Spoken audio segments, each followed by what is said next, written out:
ओम श्री गुरु सत्ताय नमः। आप सभी को प्रणाम।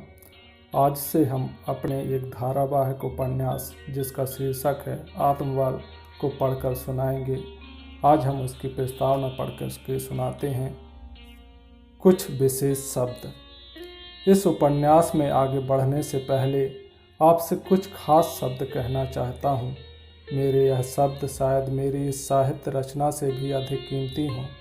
यह शब्द ही इस उपन्यास के बीज हैं जो आगे एक नन्हे से अंकुर से बढ़ते हुए कथा प्रसंगों की नई नई शाखाओं में फूटते फैलते एक विशाल वट वृक्ष का रूप धारण करने वाले हैं।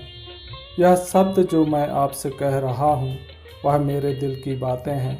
मेरे हृदय के गहन स्थल में जो एक चिंगारी है उसे ही टूटे फूटे शब्दों में आपके सामने रख रहा हूँ। मेरे दिल में जो है और जो मैं हूँ उसे उसी रूप में मैं आपके सामने रख देना चाहता हूँ। मैं झूठ का बनावट का लबादा ओढ़कर आगे बढ़ना नहीं चाहता और अपने नन्हे से दिल में बड़प्पन की विशाल आकांक्षाएं ठूसना भी नहीं चाहता।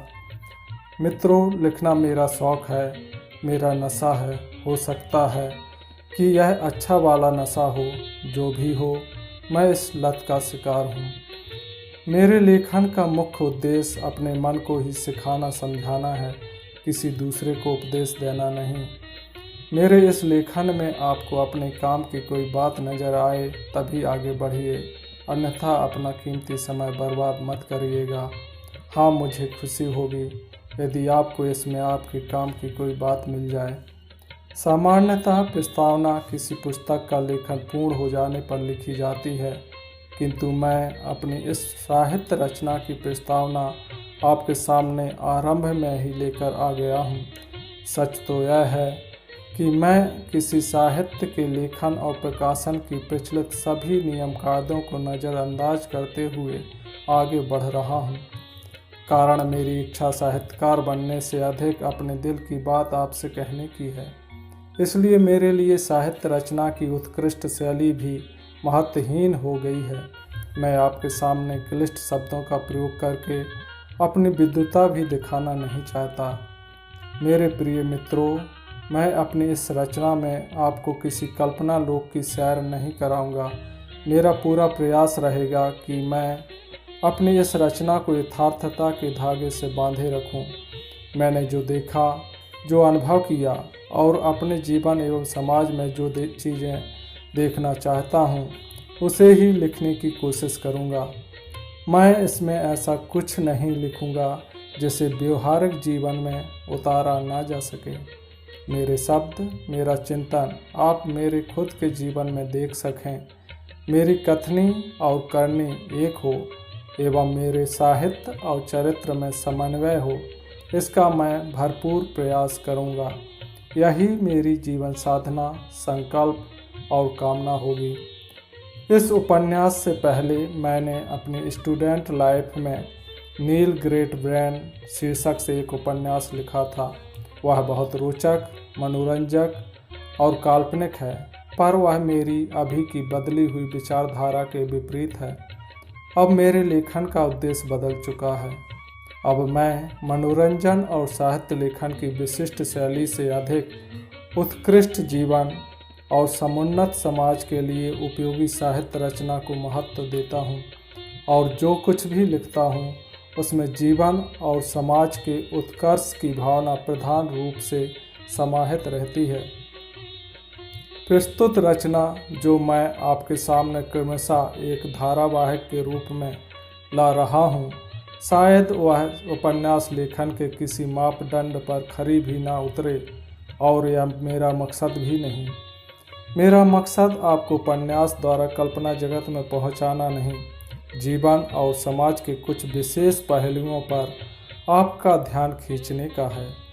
इस साहित्य रचना को उपन्यास शैली में लिखने के पीछे मेरा खास मकसद है आत्मशिक्षण, लोकरंजन से लोक शिक्षण और जीवन के सर्वांगीण विकास की एक लिखित कार्य योजना तैयार करना, जिसकी प्रमुख विषय वस्तु होगी भाषण संभाषण की कला का विकास, लोक व्यवहार और शिष्टाचार के महत्वपूर्ण सूत्र, लोक रंजन से लोक शिक्षण करने की प्रभावी प्रक्रिया, बच्चों के व्यक्तित्व और चरित्र निर्माण की रचनात्मक प्रणाली, जीवन जीने की कला, समाज की विकृतियाँ और उनका समाधान, समाज सुधार, समाज निर्माण और समाज उत्थान की कार्य पद्धति, विभिन्न संवाद के माध्यम से लोक सेवा के कार्य करने में लोगों के समर्थन, विरोध, उपहास, असहयोग और निंदा प्रशंसा आदि की प्रतिक्रिया का वर्णन, लोक सेवा के लिए आवश्यक नियम सिद्धांत और कार्य पद्धति,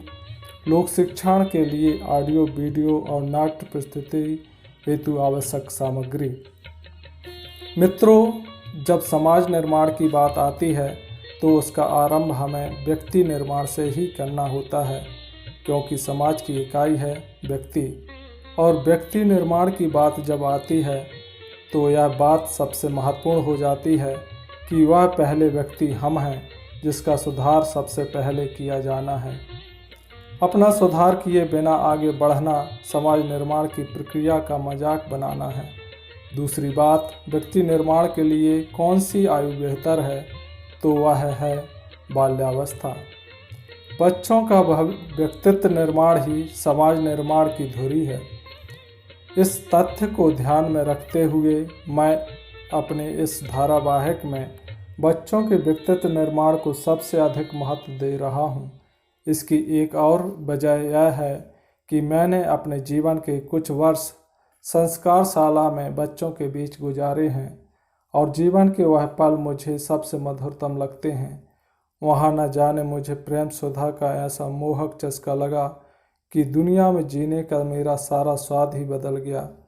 वहाँ जो एक मधुर सुकून और आंतरिक उल्लास मुझे मिला, वह मधुर यादों के रूप में हमेशा के लिए मेरे मानस लोक में जम गया और बार बार फिसल कर मेरी बुद्धि वहीं जाकर अटक जाती है। मैं जब भी कुछ लिखता हूँ, वह मधुर यादें मेरे मानस लोक में तैरने लगती हैं और मेरी समस्त लेखनी उन्हीं प्यारी यादों से भीग जाती है।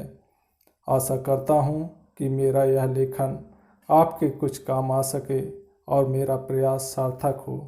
धन्यवाद।